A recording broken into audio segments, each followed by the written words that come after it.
Hello, welcome to Sweeney Pat's Shut It Slag News.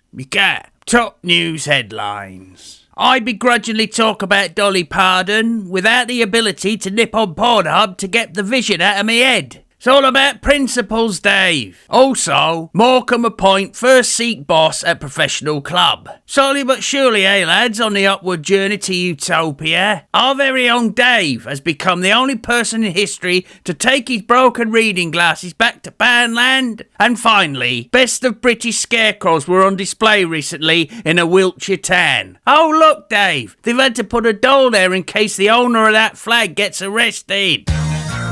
You slag! You slag!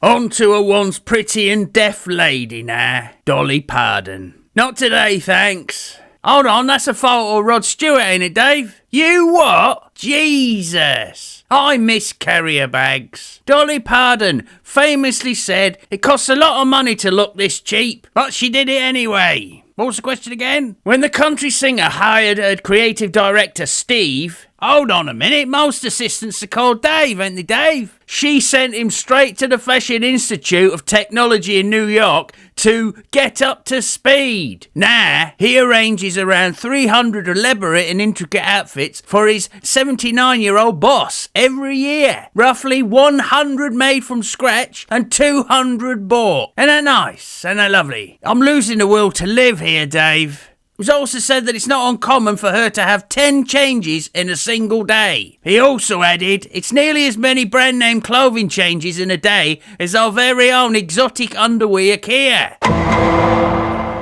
In case you ain't seen this photo about 1 million times, alright, maybe 6 or 7, an 89-year-old Palestinian action protester was arrested earlier this month. Ain't that nice? Ain't that lovely? Here, Dave, you remember that Mother Theresa, just around the time the old religion took a bit of a knockback because of the old priest loving children a bit too much thing that had never happened before, so they needed an image rebrand? Never mind. On the upside, a great use of a photo opportunity. I mean, police time. Arresting old ladies. Well, it gets her out the ass whilst it's being burgled. Anyway, she won't remember. Too many sugar-laden donuts and bowls of cereal finally took their toll. Oh well. Looks like she's on the old Ozempic nowadays, though.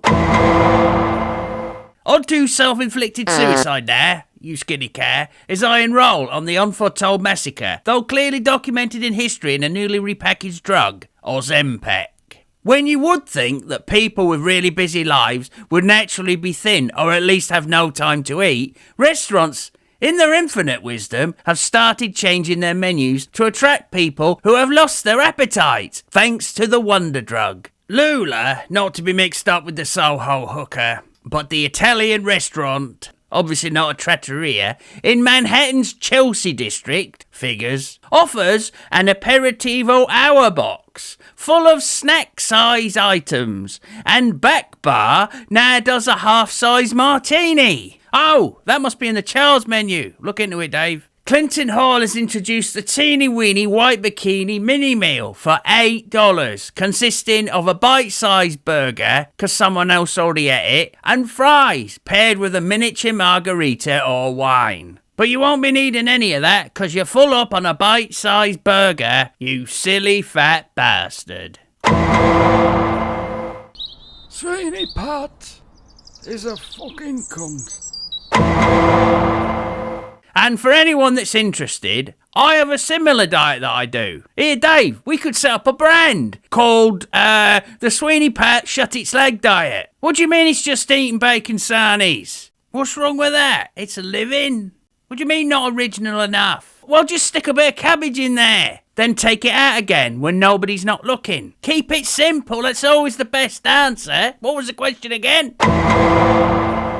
I suppose the moral of the story, I can't give you false information if I can't remember the question. Don't look into it, Dave. I've been Sweeney Pat on the Shut It Slag Diet. I'm in news. You